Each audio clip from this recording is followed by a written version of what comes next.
Hello student, video में सभी का स्वागत है। जहाँ पहिया है लेसन नंबर 13। इस पाठ का हमने प्रीवियस वीडियो में वाचन किया था। आज इस पाठ में देखेंगे पी साईनाथ जो लेखक है इस लेसन के, इन्होंने इस लेसन में क्या बातें बताई है। यहाँ पे तमिलनाडु के पुडुकोट्टई गांव की बात आती है। अब आपको पता ही होगा कि अपनी मांगें पूरी करने के लिए या अपनी जो जंजीरें होती है उनको तोड़ने के लिए तरह तरह के आंदोलन किए जाते हैं, ताकि उस आंदोलन की वजह से वह चीज़ें करने के लिए आसान हो या उन चीज़ों को करने का तरीका हमारे लिए इजी हो जाए। ऐसा ही एक आंदोलन था जहाँ पे तमिलनाडु के पुडुकोट्टई गांव पे महिलाओं ने किया था, जिसे साइकिल आंदोलन कहा जाता है। अब ये सुनने में हमें थोड़ा सा अजीब सा लगता है कि साइकिल आंदोलन किस तरह का आंदोलन है, लेकिन लेखक यहाँ पे बताते हैं कि अपने पिछड़ेपन पर लात मारने अपना विरोध व्यक्त करने के और उन जंजीरों को तोड़ने का जिनमें वे जकड़े हुए हैं, कोई ना कोई तरीका लोग निकाल ही लेते हैं। कभी कभी ये तरीके अजीबोगरीब भी होते हैं। तो इस तरह से ये जो साइकिल आंदोलन है, यह तरीका जो है वो भी अजीबोगरीब तरीका था। अब भारत के सर्वाधिक गरीब जिले में से एक है पुडुकोट्टई। जैसे मैंने आपको यहाँ पे पिक्चर दिखाई है कि भारत में जो सर्वाधिक गरीब जिले हैं उनमें से एक है पुडुकोट्टई, जो तमिलनाडु में आता है।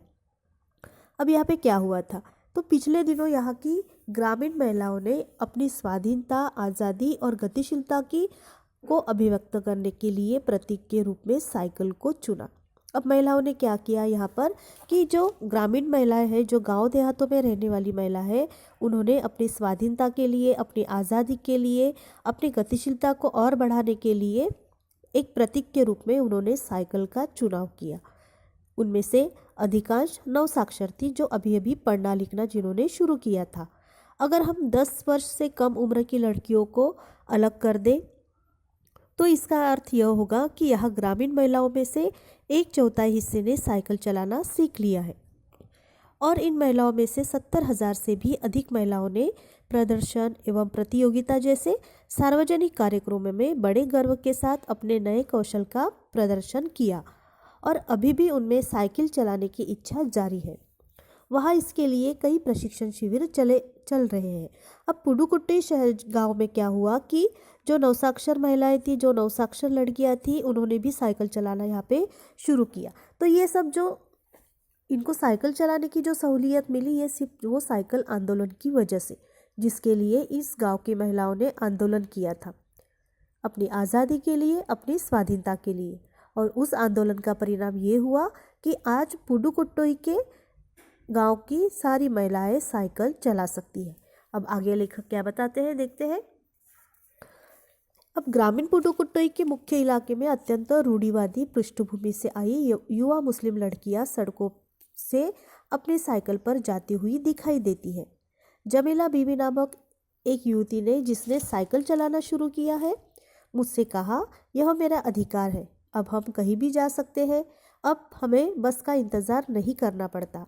मुझे पता है कि जब मैंने साइकिल चलाना शुरू किया तो लोग फप्तियाँ कसते थे, लेकिन मैंने उस पर कोई ध्यान नहीं दिया। अगर हमारे पास कोई भी व्हीकल नहीं है, कहीं आने जाने का साधन नहीं है, तो हमारा कहीं आना जाना मुश्किल हो जाता है। कभी कभी हमें दूसरों पे भी डिपेंड रहना पड़ता है कहीं जाने के लिए। लेकिन ग्रामीण पुडुकोट्टई के मुख्य इलाकों में अत्यंत रूढ़िवादी पृष्ठभूमि से आई युवा मुस्लिम लड़कियां आज साइकिल भी सड़कों पर अपनी अपनी साइकिलों से जाती हुई दिखाई देती है, ऐसा लेखक हमें यहाँ पे बताते हैं।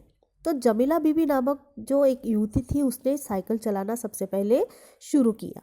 जब लेखक उनसे मिले, जमीला बीबी से, तो उन्होंने कहा कि लेखक से कहा कि यह मेरा अधिकार है, अब हम साइकिल चलाना जब से हम लोगों ने सीखा है, हम कहीं पर भी आना जाना कर सकते हैं, अब हमें बस का इंतज़ार नहीं करना पड़ता। जब मैंने साइकिल चलाना शुरू किया था तब लोग मुझ पर हंस रहे थे, लेकिन मैंने उस पर ध्यान नहीं दिया और अपना साइकिल चलाना शुरू रखा। फातिमा जो है एक माध्यमिक स्कूल में पढ़ाती है, और उन्हें साइकिल चलाने का ऐसा चाव लगा है कि हर शाम आधा घंटे के लिए किराए पर साइकिल लेती है। एक नई साइकिल खरीदने की उनकी हैसियत नहीं है। फातिमा ने बताया कि साइकिल चलाने में एक खास तरह की आज़ादी है। हमें किसी पर भी निर्भर नहीं रहना पड़ता। मैं कभी इसे नहीं छोड़ूंगी। जमीला, फातिमा और उनकी मित्र अवक्कनी, इन सब की उम्र 20 वर्ष के आसपास है और इन्होंने अपने समुदाय की अनेक युवतियों को साइकिल चलाना सिखाया है। जो फातिमा नाम की औरत का यहाँ पे उल्लेख आया है, तो वो एक माध्यमिक स्कूल में पढ़ाती है, वो टीचर है। उन्हें साइकिल चलाने का बहुत शौक है। हर शाम आधा घंटे के लिए वो किराए पर साइकिल लेती है, क्योंकि नई साइकिल खरीदने की अभी भी उनकी हैसियत नहीं है, तो किराए से साइकिल निकालकर आधा घंटा वो चलाती है। जब फातिमा लेखक से मिली तो उन्होंने बताया कि साइकिल चलाने में एक खास आज़ादी वो महसूस करती है। आज हम बाकी लड़कियों को देख सकते हैं कि वो आसानी से साइकिल चलाती है, आसानी से साइकिल लेकर इधर उधर जाती है, लेकिन इसी साइकिल को चलाने के लिए पुडुकोट्टोई की महिलाओं को आंदोलन करना पड़ा। जब आज उनको उस आंदोलन का कुछ उनको असर दिख रहा है, तो साइकिल चलाने में आज उनको बड़ा मज़ा आ रहा है, मानो वो आज़ाद हो गए ऐसा उन्हें प्रतीत हो रहा है। फातिमा ने लेखक से कहा कि मैं किसी पर अभी निर्भर नहीं रहना पड़ता, किसी पे मुझे डिपेंड नहीं रहना पड़ता। मैं कभी इसे नहीं छोड़ूंगी, यानी मैं साइकिल चलाना कभी नहीं छोड़ूंगी। जमीला, फातिमा और उनकी मित्र अवक्कनी, इन सब की उम्र 20 वर्ष के आसपास है और इन्होंने अपने समुदाय की अनेक युवतियों को साइकिल चलाना सिखाया है। इस जिले में साइकिल की धूम मची हुई है। इसकी प्रशंसकों में है महिला खेतिहर मजदूर, पत्थर खदानों में मजदूरी करने वाली औरतें और गांव में काम करने वाली नर्सें, बालवाड़ी और आंगनवाड़ी कार्यकर्ता, बेशकीमती पत्थरों को तराशने में लगी औरतें और स्कूल की अध्यापिकाएं भी साइकिल का जमकर इस्तेमाल कर रही है। ग्रामीण सेविकाएं और दोपहर का भोजन पहुंचाने वाली औरतें भी पीछे नहीं है। सबसे बड़ी संख्या उन लोगों की है जो अभी नवसाक्षर हुई है। जिस किसी नवसाक्षर अथवा नई साइकिल चलाने वाली महिला से मैंने बातचीत की, उसने साइकिल चलाने और अपनी व्यक्तिगत आज़ादी के बीच एक सीधा संबंध बताया। अब लेखक यहाँ पे कहते हैं कि इस जिले में जो है, पुडुकोट्टई जिले में साइकिल चलाने की धूम मची हुई है। इसका मतलब जो भी नई लड़की है वो अभी साइकिल चलाना सीख रही है। अब इसमें कौन सी महिलाएं शामिल है जो साइकिल चलाती है? देखिए, खेती और मजदूर, जो खेती बाड़ी में मजदूरी के लिए औरतें जाती है, वो भी साइकिल चलाती है।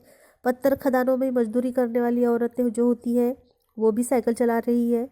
गांव में काम करने वाली जो नर्सें होती है, वो भी साइकिल से आती है। बलवाड़ी, आंगनवाड़ी कार्यकर्ता जो होती है, वो भी साइकिल चलाती है। बेशकीमती पत्थरों को तराशने में लगी हुई औरतें, स्कूल अध्यापिकाएं, ये सारी जो महिलाएं हैं आज जमकर साइकिल का इस्तेमाल कर रही है। ग्राम सेविकाएं और दोपहर का भोजन पहुंचाने वाली औरतें भी पीछे नहीं है। सबसे बड़ी संख्या तो उन लोगों की है जो अभी नवसाक्षर हुई है। इसका मतलब जो अभी अभी पढ़ाई कर रही है, जो स्कूल में जा रही लड़कियां हैं, वो भी साइकिल आज वहाँ पे चला रही है। तो यहाँ पे हम देख सकते हैं कि इन महिलाओं को साइकिल चलाना एक एहसास इनका ये है कि वो स्वतंत्र हो गई है, उन्हें आज़ादी मिली है। आज हम अगर साइकिल चलाते हैं तो साइकिल चलाने में हमें इतना कुछ खास नहीं लगता, लेकिन ये तब की बात है जब महिलाओं को साइकिल चलाना हंसी मजाक का काम बताया जाता था। तो इस आंदोलन की वजह से पुडुकोट्टई की महिलाओं ने साइकिल को ही चुना और आज वो आज़ादी से साइकिल से इधर उधर आ जा सकती है। तो इस तरह इस लेसन में हम यहीं तक देखेंगे। इस वीडियो में आगे का पार्ट हम नेक्स्ट वीडियो में देखेंगे। इस पार्ट को आपको अच्छे से पढ़ना है। पार्ट का नाम है जहाँ पहिया है, जिसमें एक साइकिल आंदोलन की वजह से महिलाओं में किस तरह से बदलाव हुए और महिलाएं एक साइकिल हाथ में आने की वजह से किस तरह से आज़ादी से इधर उधर जाने लगी थी। Thank you, take care.